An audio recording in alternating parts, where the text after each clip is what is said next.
Also developing right now, Houston Police Chief Art Acevedo providing new details on a deadly shooting. One of his officers shot and killed a man on Friday after a traffic stop escalated into an altercation when the man found out he was being arrested. Channel 2's Mario Diaz is live downtown now. Mario, what's the chief saying about this deadly encounter?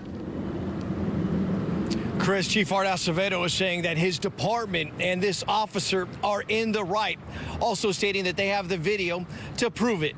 Let me take it back to last Friday morning at about 1 a.m. It was May the 8th, and that is when an officer traveling along the North Freeway sees a black BMW zoom right past him at 97 miles per hour.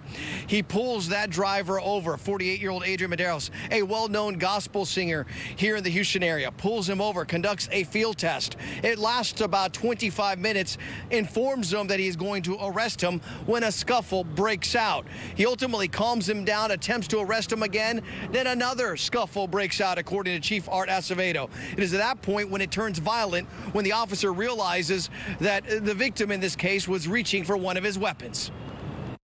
At that point, the suspect, Mr. Medeiros, actually was able to flip the officer off of him, gain a position of advantage on the officer, on top of the officer. They continued to struggle. At one point, Mr. Medeiros grabbed the officer's taser that was on the ground, and as they were struggling, was pointing at the officer, and as they were struggling, the officer, when he saw that Mr. Medeiros had armed himself with the taser, drew his service pistol, started creating space, and then Mr. Medeiros, when he aimed it at him, the officer discharged 4 rounds. The violent struggle lasted for over 2 minutes, a lengthy scuffle that led to HPD officer first initial J, last name Ramos, firing in self-defense. The victim, 48-year-old Adrian Medeiros, struck and killed by multiple rounds.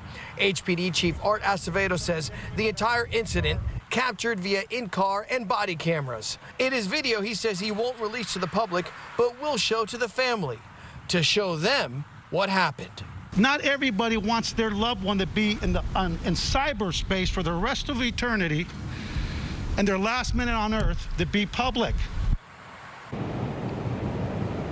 Yeah, and Chief Art Acevedo saying that video was very key in this because it shows how long this violent scuffle lasted, and it put everything into perspective in details for him to be able to examine to see exactly what took place there. With regards to the victim's blood alcohol level, again, this was a DUI stop originally.